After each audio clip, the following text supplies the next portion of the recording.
Before we start, here's how it works. You're about to hear two separate sets of three stories. In each set, only one story is real. Documented freaky fact. The other two are completely made up, but written to sound just as real. Your job is to listen closely. Pay attention to the details, the timing, and the little things that feel off or too perfect.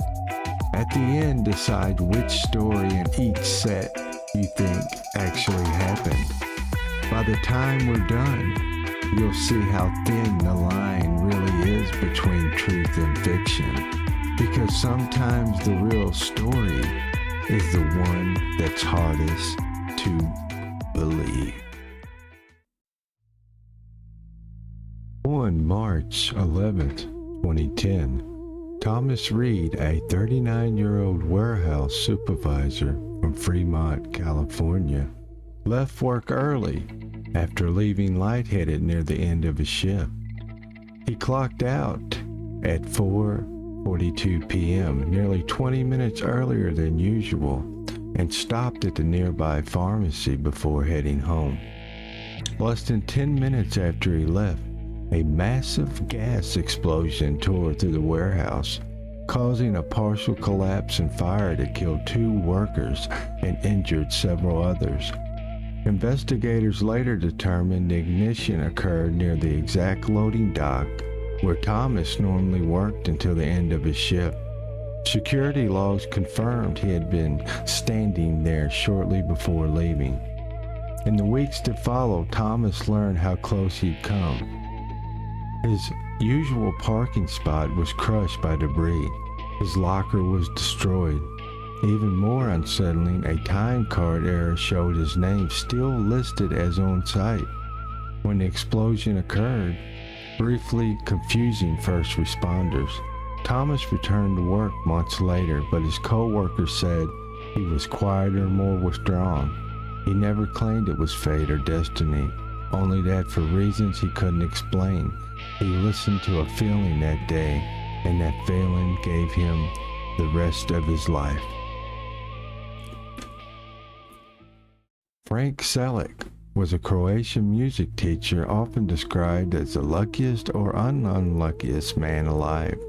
Between 1962 and 1996, Selleck survived several desperate, deadly accidents. Any one of them should have killed him.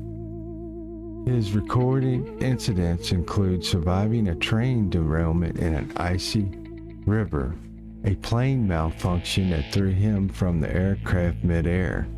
He landed in a haystack. 2 car explosions, a bus crash, and multiple serious traffic accidents. In each case, others were injured or killed, but Selleck walked away with minor injuries or none at all. Police reports, news coverage, and eyewitness accounts verify the events. Then, in 2003, at the age of 73, Selleck won the Croatian National Lottery, taking home the equivalent of nearly $1 million. After decades of escaping death, he suddenly became wealthy too. Selleck later said he believed luck comes and goes, but his life remains one of the most extraordinary examples of real-world good fortune ever recorded. On January 27, 2016, Melissa Grant, a 20-year-old marketing assistant, missed her usual commuter train out of Hoboken, New Jersey, after stopping to help an elderly man who had slipped on the icy platform stairs. By the time transit police arrived, her train had already departed.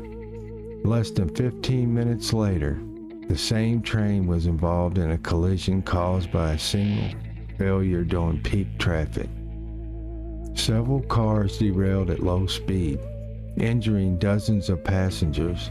Melissa watched the emergency response unfold from the opposite platform, realizing she had been scheduled to sit in the second car, the one that took the brunt of the impact.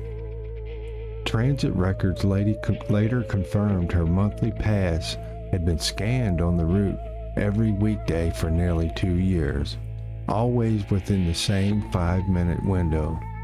Surveillance footage even showed her stepping towards the train doors before turning back to help.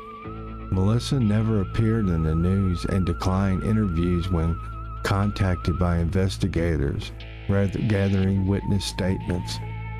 She later told friends she didn't feel lucky, just unsettled about how easy a normal routine could have ended differently.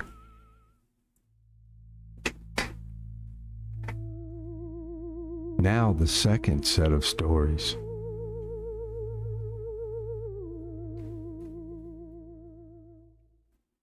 On September 17, 2005, Lena Crawford, a 31-year-old wildlife photograph assistant, was hiking alone near the edge of Glacier National Park, Montana, when she surprised a large grizzly at close range.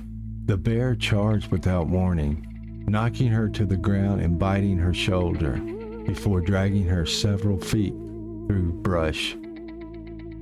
Lena survived by doing the one thing she could still manage. She went completely limp. The bear mauled her briefly, crushing her arm and tearing muscle from her back, then abruptly stopped and retreated into the trees.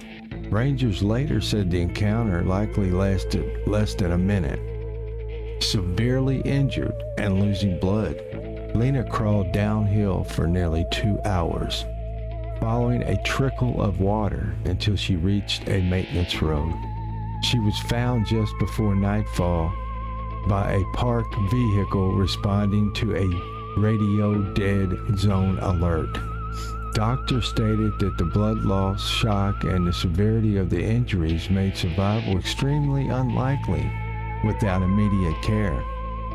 Lena never returned to the wilderness, later saying she didn't feel brave or lucky, only aware that the animal could have finished the job but chose not to.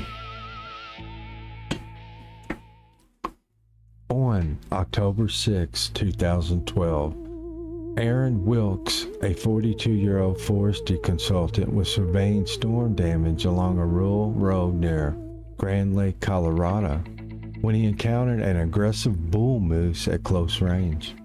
The animal charged without warning, knocking him to the ground and striking him repeatedly with its hoofs. Aaron suffered broken ribs, a punctured lung, and severe internal injuries as the moose trampled him into the dirt. When the animal finally moved off, he remained motionless for several minutes before crawling into a shallow roadside ditch to stay out of sight. Temperatures dropped rapidly as evening set in, and Aaron struggled to stay consciousness. He was discovered nearly 5 hours later by a county road crew responding to a damaged culvert reported earlier that day. Emergency responders later stated that the combination of blunt force trauma, internal bleeding, and cold exposure made survival extremely unlikely without rapid medical intervention. Aaron recovered after multiple surgeries and never returned to field work, later telling friends that the attack wasn't dramatic. It was sudden, silent, and over before he understood what was happening. Mary Vincent was 15 years old when she was hiking in California in 1978 and accepted a ride from a man who later attacked her. After A-ing her, he severed both of her arms with a hatchet and threw her down a ravine, leaving her for dead. Believing she couldn't survive, he drove off. Mary didn't die. Despite catastrophic blood loss, she climbed back up the ravine, using her face and remaining stumps to pull herself through dirt and brush. She then walked nearly 3 miles to a highway when she collapsed in front of passing drivers. Surgeons later said she should have lost consciousness within minutes and died long before reaching help. Her survival shocked doctors and law enforcement. The attacker was later caught, convicted, and sentenced to life in prison. Mary Vincent survived, recovered, and went on to become an advocate and artist. Her case is documented through court records, medical reports, and interviews, and is often cited as one of the most extreme examples of human survival against both violence and biology. Now you've heard both sets of 3 stories. Now it's up to you to decide which one was the freaky fact or which stories were fake.